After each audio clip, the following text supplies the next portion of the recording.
Welcome back, everybody. Derrick Soo, your East Oakland advocate. Well, today I want to talk about a really difficult subject in my surviving homelessness tips. Excuse me. And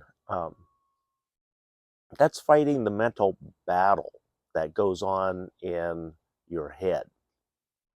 If you've never been homeless before, uh, I'll try and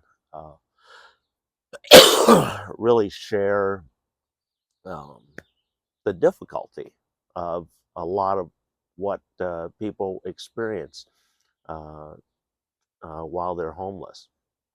So, first thing one that I want to talk about is uh, I had um, psychologists and psychiatrists all along the way, and that's what I highly recommend for anybody who's been homeless. Another tip, and an important tip for you as a new homeless person. And the reason why I highly recommend getting into uh, seeing a psychologist or psychiatrist that also puts you on the path to what I was diagnosed with was severe depression. Major severe depression was literally um, the diagnosis that my psychiatrist turned into Social Security. And with that, I was able to uh, be granted a mental disability of PTSD. Yep. And so homelessness does cause PTSD. And uh, um, as we progress with this series on the mental challenges of homelessness, I'll share with you also some of the things that I did to um, uh, distract those voices that are always present. Uh, Plus, dealing with the shame, the initial shame, uh, because I had a real problem with that because I was a high ranking officer at the DOD before the financial collapse. And uh, so, my pride, and plus, I've never been in a financial situation like I went through. And one of the things that I also want to say about homelessness is that it is extremely difficult to get out of.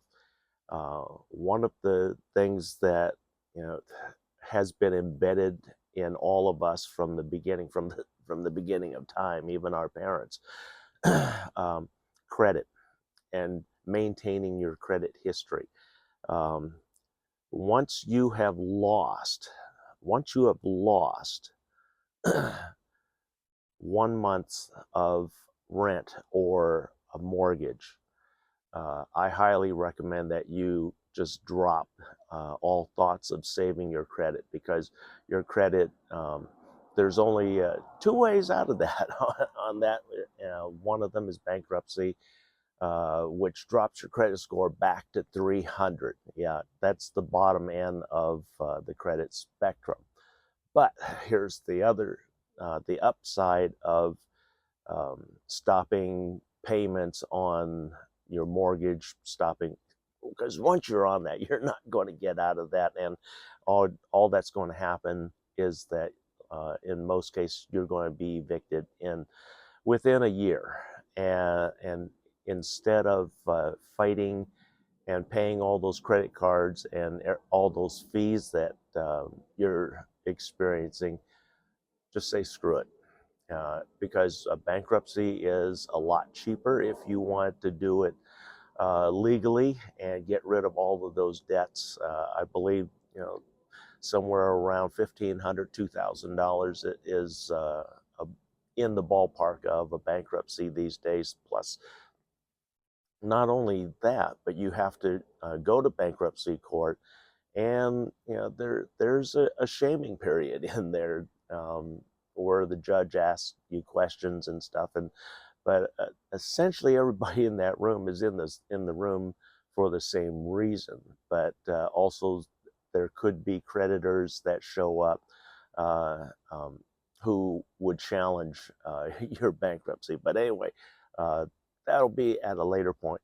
But the shame part is very difficult because a lot of voices start coming in, and you're already depressed. You are in the if you aren't already free falling into depression and going through depression, and here's the warning signs uh, if you're depressed. Some of the first warning signs: uh, you're going to change some of your normal um, hygiene habits. You'll take less baths, less showers. You'll look more scruffy, less shaved. Your hair will get long and stuff. That's a sign of falling into depression.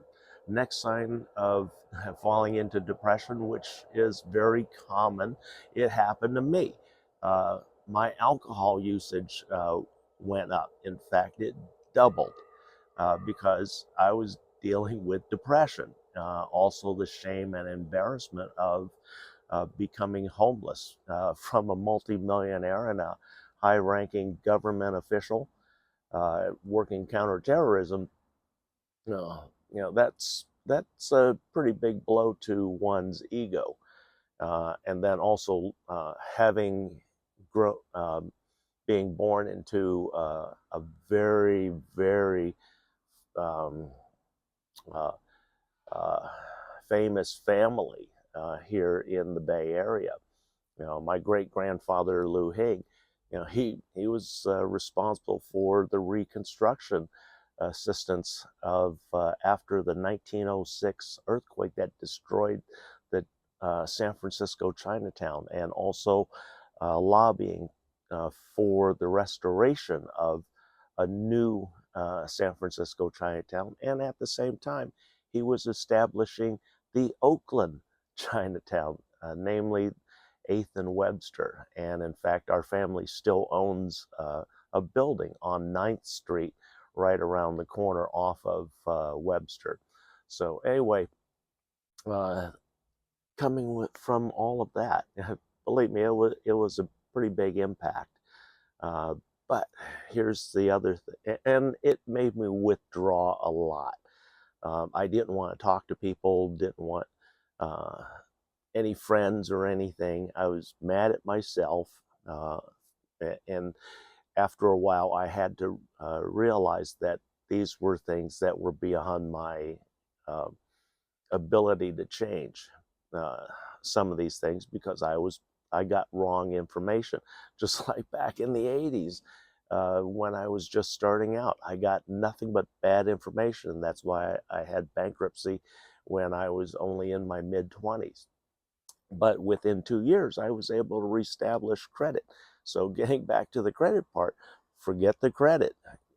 Save all of that money uh, as much as you can, because you're going to need it once you end up on the streets, once you're evicted. That money is going to be your basis for creating housing. And uh, one of the things that you want to do, you want to start researching in advance of areas that are possible. And then also look at your options in your city or county, and see what homeless solutions might be available here in California. Simply dialing 211 will get you in contact, and the first step to a CES, which is centralized entry system into the homeless uh, agencies of California. And so don't dismiss that one. I first started with that way back in 2013, and they got me into a shelter within 24 hours. Uh, couldn't take my dogs in, but I had a car, so my dogs stayed out in the car. But don't dismiss using the agencies that are available in your state, in your county, and your city. And then if you are now homeless, what you should be doing, not only looking at food bank resources for food, you're also looking at places for showers and maintaining your hygiene, especially if you have a job still and you want to hang on to that job. If you've already lost your job, then the circumstances are very different. But anyway, a gym membership could be very good for you. Sometimes a truck stops, and then if you're near a main interstates that like I-40, I-5, I-80, 101, there are a lot of rest stops, and some of those rest stops have showers available. And so those are things that uh, could be useful, especially if you're traveling and you're unhoused now. But those are some light tips. But dealing with mental challenges is the biggest and the hardest part of being homeless, because you're not fighting an enemy, you're fighting yourself. Yeah, you're fighting yourself. And so I had, like I said, psychiatrists and psychologists, and I was able to get medication uh, for that. And while the medications didn't work for me, it may work for others. I know a lot of people where medication has helped. Also, you might want to look at psychologists, psychiatrists that can prescribe psychedelic mushrooms, because that has worked wonders for a lot of people. Uh, but you have to have a trained uh, doctor to prescribe that, and it also has to be legal in your state. Here in the city of Oakland, we actually have a regulation which uh, has a provision for that, but it has to be done in a certain manner and a certain fashion in order to obtain those uh, medications for the testing.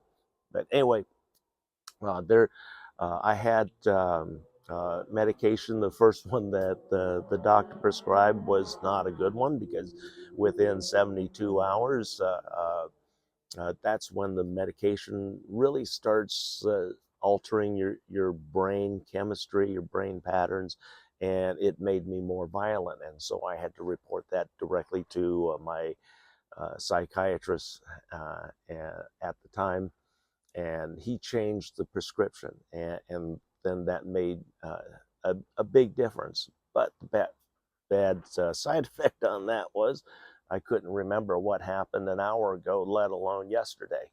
And so if you're living homeless, that's a situation and a medication that you cannot, I repeat, you cannot uh, be on and not have memory of what happened an hour ago, let alone yesterday. Uh, and that seems to be the problem with a lot of folks, is that uh, they have mental issues and then they get off their medications, and then that makes them uh, act out, so to speak, because they don't have access to their medications, or their medications were thrown away by a city sweep. And that's what causes those types of things. But there are solutions, and I'm going to talk about the solutions here on surviving homelessness tips. And I've been working on this solution since 2017 and got it actually contracted a 20-acre parcel of community land trust, and it's under my foundation for the next 49 years. And we're trying to create enough uh, county interests to allow us to move forward with the architecture and the planning to go along with that, and then the ability to pull permits from the city of Oakland. So these are things that we're going to talk about in future topics here on surviving homelessness. And I'm your host, Derrick Soo. If you don't know me, I've been at this for quite some time. I was first homeless back in 2014, just before Libby Schaaf became mayor of the city of Oakland. And then in 2018, I had Oakland's one and only sanctuary homeless encampment site that was authorized by the city of Oakland on March 18th of 2018. And that was by Mayor Libby Schaaf back then. She visited the camp. I have the pictures. There was going to be a media uh, um, introduction about that. And then her and I had some words and disagreement, and that got canceled. But anyway, we maintained that, and it actually, the sanctuary status went away back in 2022. But again, if you follow the story of how I got this sanctuary camp, the city doesn't own this street. It's under private ownership, this street. So that's why the city pretty much leaves us alone, long as our crime and our 911 calls stay really minimal, which they do. And so we'll talk about all of those different subjects. Feel free to put questions in the comments, and then I'll address them in future uh, vlogs here. Thanks for joining me today. We'll be right back.